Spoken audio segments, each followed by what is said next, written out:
गढ़मांडेला की दुर्गावती रानी, गढ़मांडेला की दुर्गावती रानी, मंडलागढ़ में राज करे दुर्गावती रानी, बावनगढ़ में राज करे। दुर्गावती रानी बावनगढ़ में राज करे, दुर्गावती रानी बावनगढ़ में राज करे। दुर्गावती रानी बावनगढ़ में राज करे, दुर्गावती रानी बावनगढ़ में राज करे। दुर्गावती रानी बावनगढ़ में राज करे, दुर्गावती रानी बावनगढ़ में राज करे।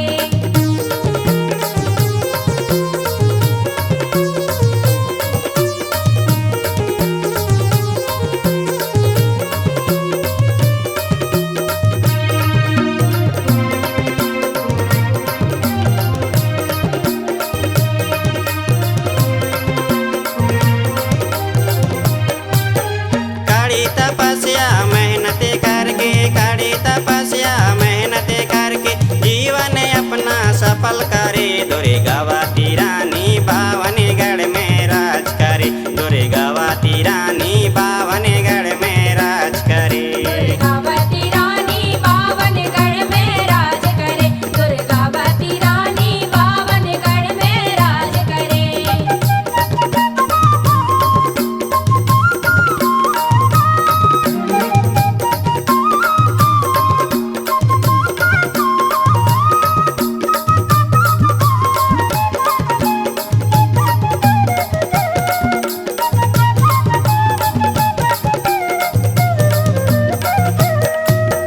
गुणवाने राजे अच्छी चलाई, गुणवाने राजे अच्छी चलाई, कोया वंशी हंसमुख खाई, दुर्गावती रानी बावनगढ़ में राज करे, दुर्गावती रानी बावनगढ़ में राज करे। दुर्गावती रानी बावनगढ़ में राज करे, दुर्गावती रानी बावनगढ़ में राज करे।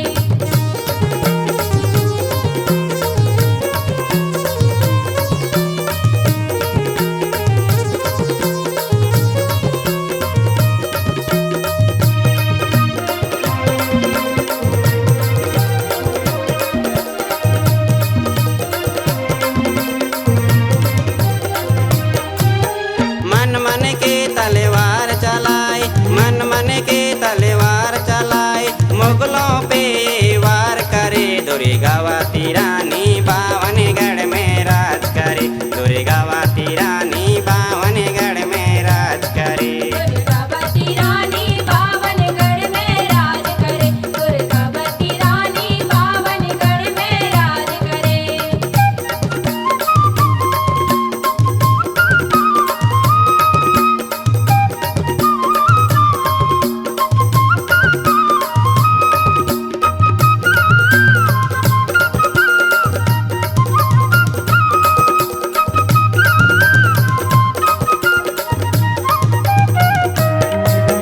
हाथ पैर में गहना पहने, हाथ पैर में गहना पहने, मुगल भगाने लगे रहे, दुर्गावती रानी बावनगढ़ में राज करे, दुर्गावती रानी बावनगढ़ में राज करे। दुर्गावती रानी बावनगढ़ में राज करे, दुर्गावती रानी बावनगढ़ में राज करे।